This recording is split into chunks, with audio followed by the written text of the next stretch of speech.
Hello दोस्तों, केना छी अहाँ सब? अहाँ सबके स्वागत करै छी कर नया ब्लॉग में। चलू आइ के ब्लॉग में अहाँ सबके देखाबऽ जा रहल छी हमर मम्मी के चूड़ी कलेक्शन। देखियो पूरा डोल भर के राखल छै। ई बुझियो ने, ई अखन दुर्गा पूजा अखन बीतल ये, छठ पूजा दिवाली से पहले दुर्गा पूजा भेल छलै, ओ जे बीतल ये। देखियो झूलेलाल के दही वाला जे बाल्टी छै, डोल ओहि में राखल छै पूरा चूड़ी भर के। ई पिछला जे मेला बीतल ये ओहि में खरीदारी भेलै ये। और तो चूड़ी राखल ये पेटी में, ओ जहिया खुलत ना पेटी ओकरो हम वीडियो बनाएब। ई ताबत देखियो अहाँ सब, एक डोल भरल पूरा चूड़ी के कलेक्शन। देखियो एक एक कऽ चूड़ी निकलै छै। हम कहलिए डोल में की छै? तऽ मम्मी कहै छै चूड़ी। हम कहलिए पूरा चूड़िए भरल छै? कहलकै हाँ। ई पिछला जे मेला दुर्गा पूजा वाला मेला ये उहे में एते खरीदारी भेलै चूड़ी के। देखियो हर रंग के चूड़ी एकदम कागज में सेट सेट के रखने छै।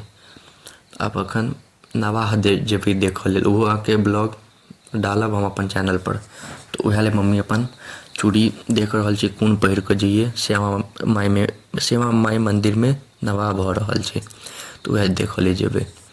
तऽ उहे मम्मी देख रहल छै कोन चूड़ी पहिर कऽ जइए, तऽ ताहि दुआरे डोल निकालकै ये। आ जखन शादी बियाह सब हैत तखन ओ पेटी निकालत। पेटियो वाला अहाँ सबके बना कऽ डालब। एक पेटी भरल छै चूड़ी सब। ई तऽ बुझियो एक मेला के कलेक्शन छै, और तऽ राखल छै।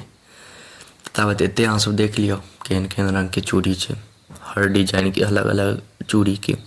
हम मम्मी के कहली एते चूड़ी कैले खरीदलिए? तऽ कहलकै तू सब ने बैसल रहै छी, सबके देबऽ तेबऽ के रहै छै। केओ पुतहु आयल या फिर केओ भी आयल, बेटी बेटी, तऽ सबके चूड़ी तऽ देनाइ जरूरी रहै छै। कियाकि मिथिलांचल में तऽ छैहे, जे केओ भी मेहमान सब आयत तऽ और किछु नहीं तऽ चूड़ी और सिंदूर के गद्दी तऽ देले जाइ छै। तेँ मम्मी एते चूड़ी खरीदने छै। देखियो हर रंग के, हर साइज के, हर नाप के, जे हर आदमी के हाथ में आवे। देख रहल छियै हर रंग के चूड़ी, हर साइज के, जे केओ भी आवे तऽ खाली हाथ नहीं जाए। ओकरा सिंदूर, कम से कम सिंदूर और चूड़ी लोक दै छै। मिथिलांचल के छै व्यवहार छै, हमरा इम्हर होइ छै। तऽ देखियो एक डोल में एते चूड़ी भरल छलै, एक मेला में खरीदल छै। बुझियो ने एगो ओना कम खरीदलकै। एहि बेर तऽ दुर्गा पूजा में खूब वर्षा होइ छलै, तऽ कम खरीदारी भेल ये, नहीं तऽ और खरीदारी होइते। पेटी तऽ हम देखाएब, ओहि देखबै तऽ अहाँ सब शौक रहि जेबै। तऽ देखियो सब रंग के चूड़ी सब, बेसी लाले रहत। हमर मम्मी के पास लाले चूड़ी बेसी रहै छै। ओना चूड़ी सब लाले नीक लगै छै, लाले चूड़ी सब बढ़िया होइ छै कि। तऽ देखियो कते रंग के चूड़ी सब। अहाँ सब बताएब अहाँ सबके मम्मी के पास, ओना सबके मम्मी के पास चूड़ी के कलेक्शन रहबे करै छै। तो अहाँ सब बताएब अहाँ के सबके मम्मी के पास केहन कलेक्शन छै चूड़ी के। देखियो हम अपन ब्लॉग से रिलेटेड डालते रहब। देखियो पूरा डोल खाली भऽ गेलै, तऽ अपन मिथिलांचल से रिलेटेड जे भी रहत, जे भी किछु हम अपन ब्लॉग में डालबे करब।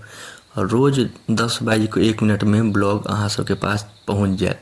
तेँ अहाँ सब सब्सक्राइब कऽ कऽ जरूर राखू। देखियो टिकली सब सेहो छै। टिकली सबके तऽ फेर देखाएब, ओ तऽ और छै। टिकली भेल, चाप भेल, रबर भेल, ई सबके तऽ और कलेक्शन राखल छै। तऽ अहाँ सब सब्सक्राइब कऽ कऽ राखब। रोज 10:01 पर वीडियो अपलोड भऽ जायत, तऽ अहाँ सब जरूर सपोर्ट करब। तऽ अहाँ सबके एते देर तक देखऽ के लिए धन्यवाद। नीक लागे तऽ लाइक, कमेंट, शेयर, सब्सक्राइब जरूर करब। और बताएब केहन वीडियो बनाबै छी। हमरा में और इम्प्रूवमेंट के जरूरत छै, कते जरूरत छै। मिलै छै अगला ब्लॉग में।